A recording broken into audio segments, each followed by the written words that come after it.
Hey you, Meowkaiser coming at you with new type of content. Recently I asked on Facebook, YouTube, and Twitter if you guys had any questions for me so I could answer in a video. I was hoping that you guys would like this kind of content.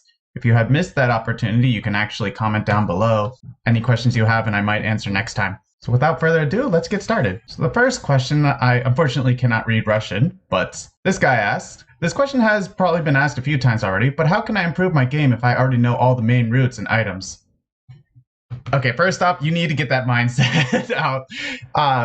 If you think you know all the routes, or at least the main routes, you're not actually going to be able to discover newer and better ways to path in the game. There's constantly new strategies being developed.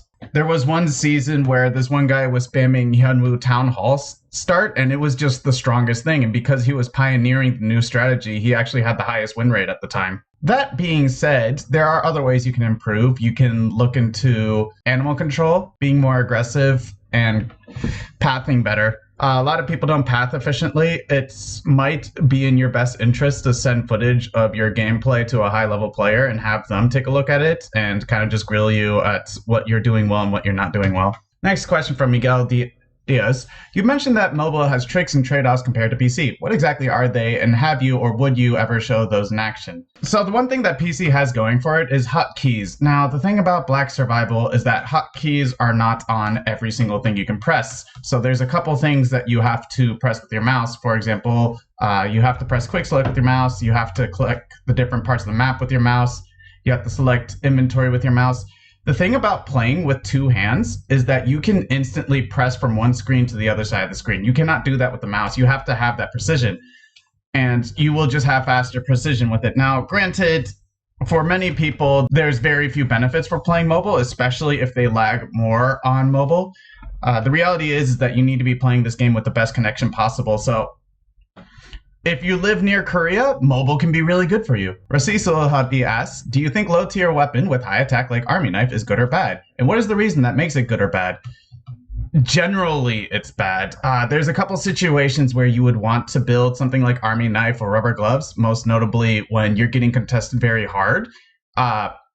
Typically, you want to be armor rushing early game, but if you're getting blocked too hard, finishing up your weapon quickly actually helps force people off of areas. And so what you can do is you can build an item like Rubber Gloves or Army Knife if you're just getting ping-ponged a lot, and you can use it to secure a couple areas so you can finish your armor. Now, granted, when you do this strategy, you do have to build a second weapon by the time night comes. So you have to keep that in mind. Humongous asks, do you think you will ever get bored of Black Survival? And if so, which other game or genre of games would you think of playing and uploading? I probably will get bored of Black Survival like any other game. Granted, I'm surprised that I've been playing this game for so long and I haven't gotten bored yet.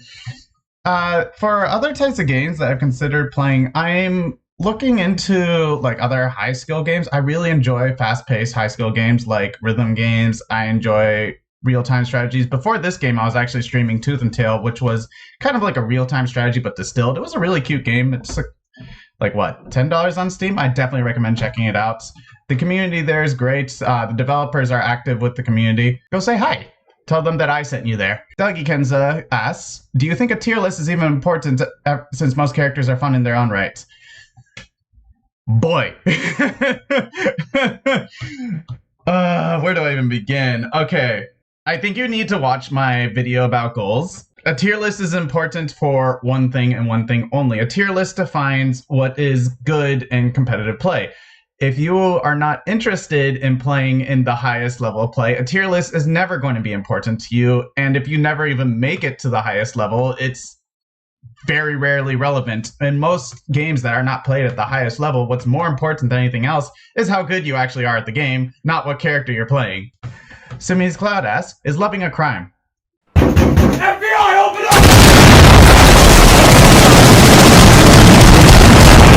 Luminary asks, what do you think is the best mastery in BS and why? I've always been curious on what other people think, lol. No, they're more or less the same, right? And like mastery being good or bad is also like heavily dependent on the character itself rather than the mastery itself.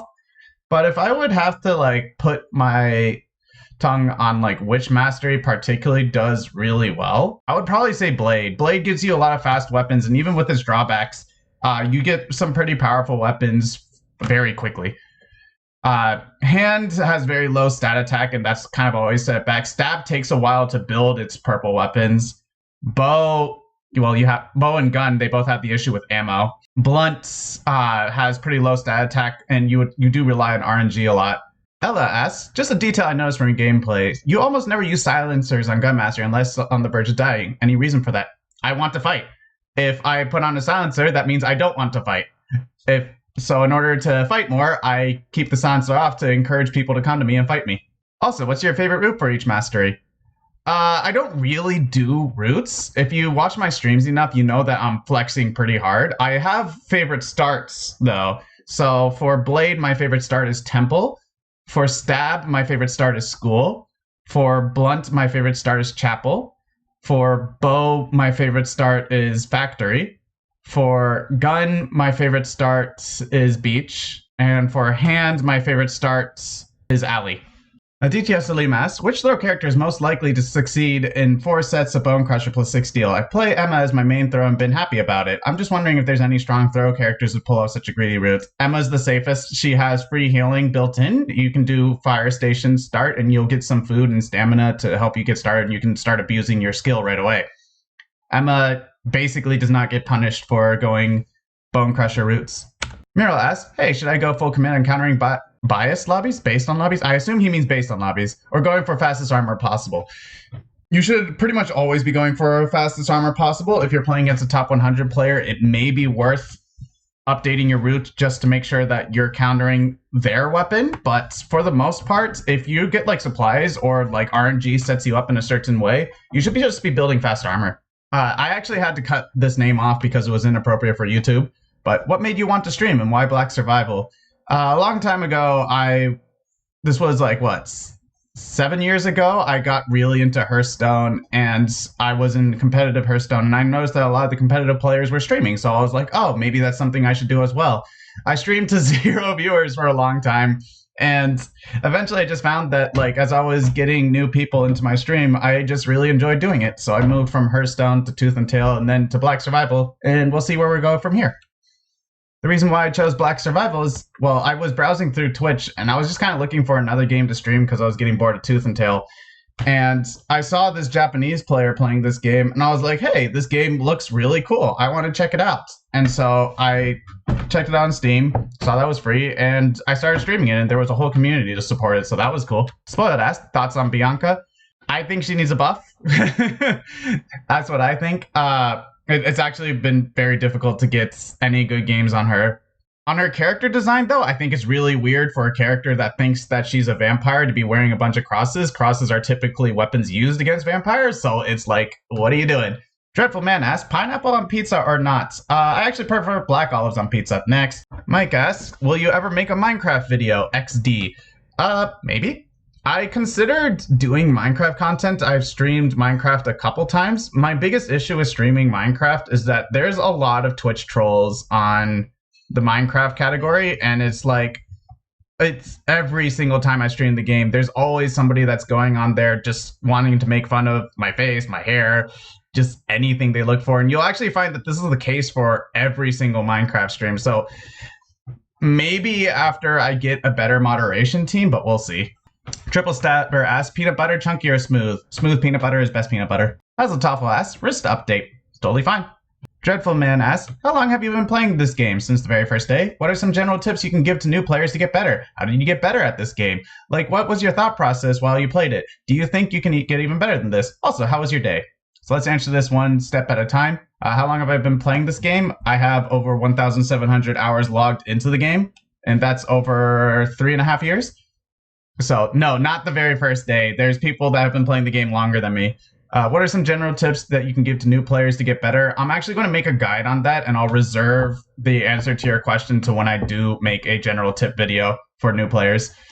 How did I get better at this game? I played a lot. And not only that, but I would also pay attention to what other high-level players are doing and try to understand why they're doing it and try to emulate it.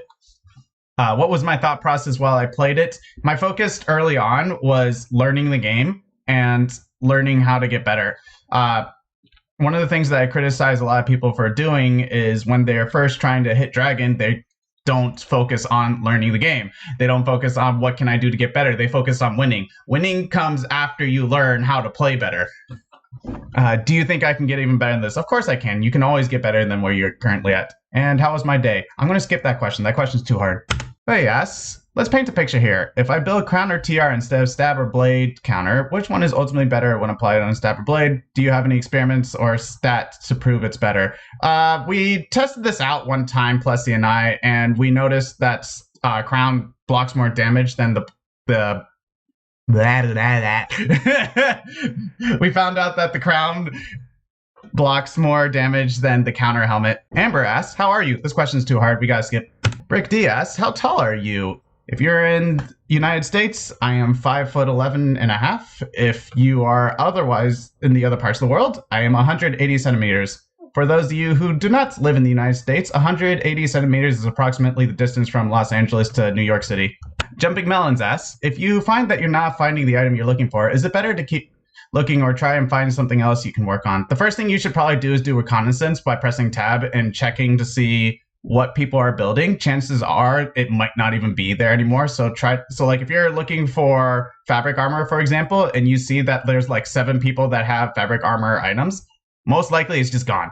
And that's it. So if you have any other questions, make sure to leave it in the comments below and I'll try to get to it as soon as possible. Peace, guys.